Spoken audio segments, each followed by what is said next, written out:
Welcome to the Black Boss Ladies platform, a place where women can gain inspiration for their journey to success through the powerful experiences of successful Black businesswomen, past and present. These women are redefining leveling up by creating legacies in their own time. Are you ready to do the same? Join the discussion on the BBL platform, the place where legacies live.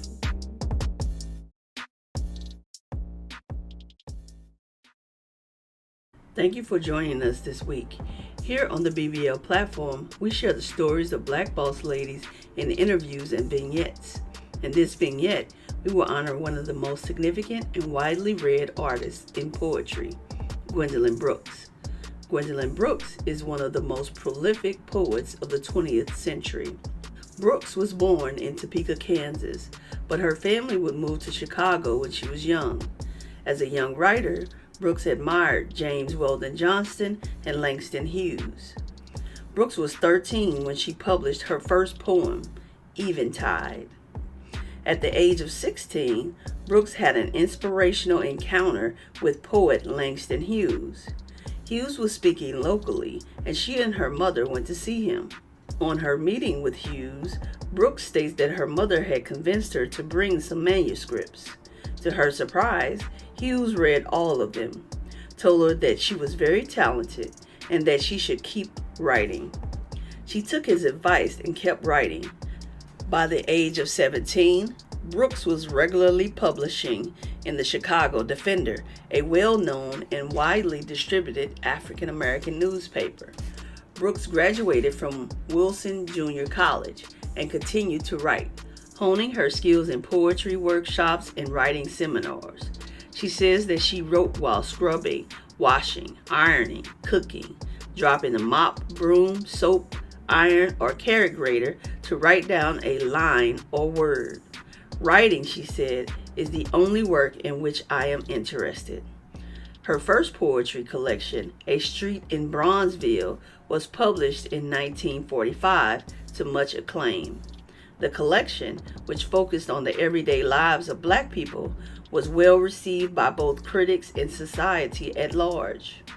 Richard Wright, the author of Native Son, said of her poems, "They are hard and real, right out of the central core of Black Belt Negro life in urban areas. There is no self-pity here, not a striving for effect. She takes hold of reality as it is and renders it faithfully.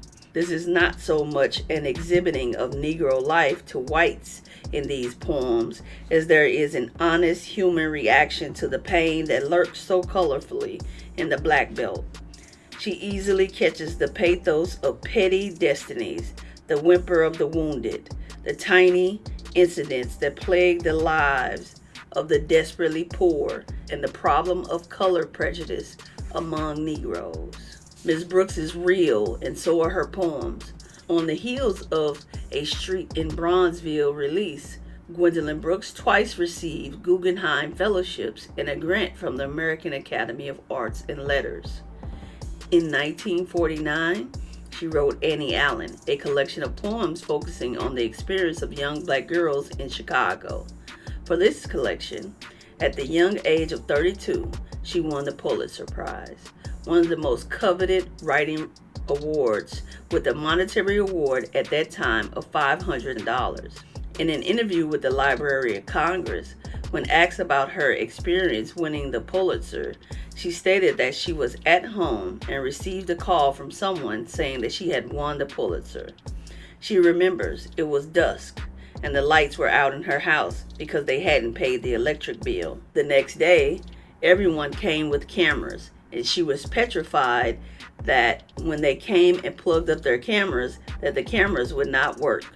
But miraculously, someone had gotten the lights turned back on. At the time of the interview, many years later, she was still unsure of how that happened. Her son and she danced around and decided to go to the movies to celebrate her win.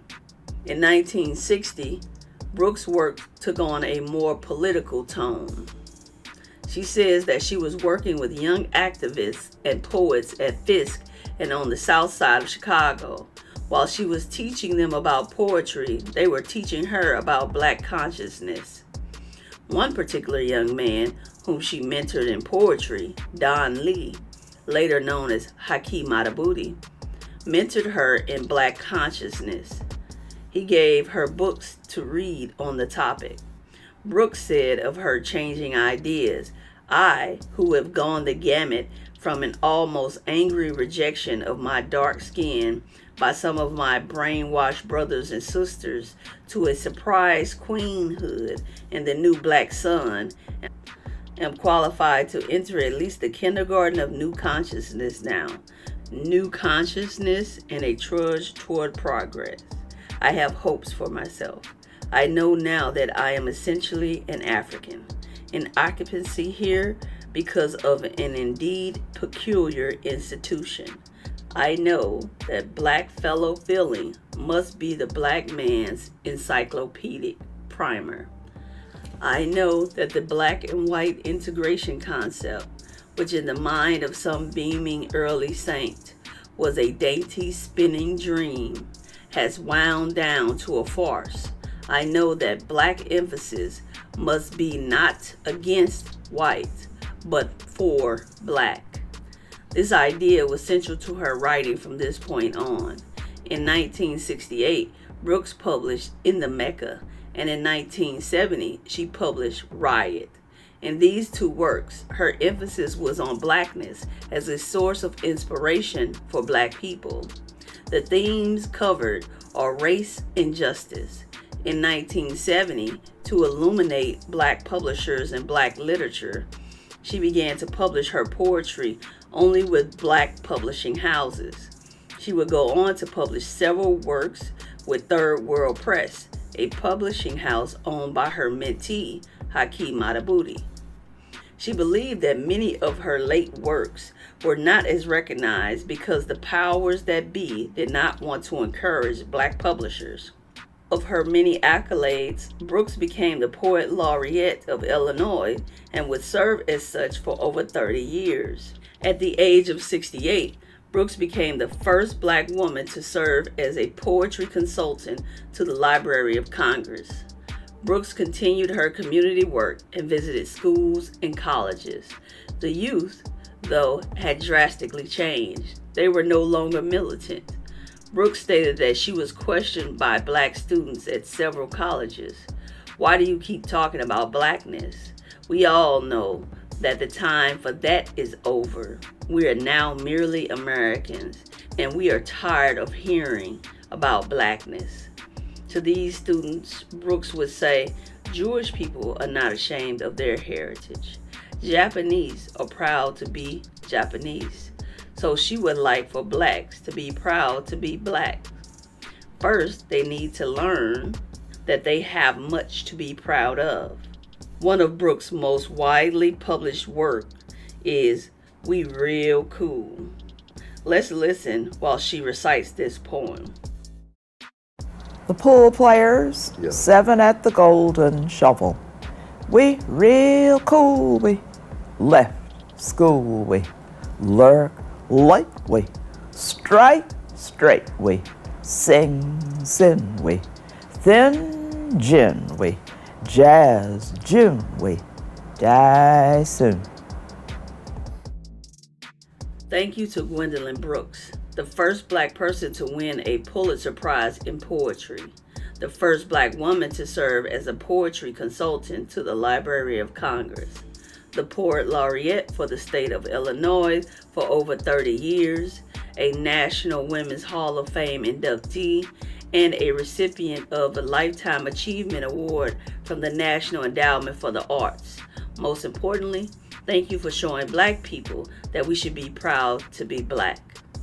Gwendolyn Brooks, you are truly a Black boss lady, and your legacy will live on the Black Boss Ladies platform. Thank you for joining us on the BBL Platform Podcast, the place where legacies live. We hope you will join us on our next inspirational journey to success. Be sure to rate, like, and subscribe to our show. For more information, please visit our website at theBBLplatform.com.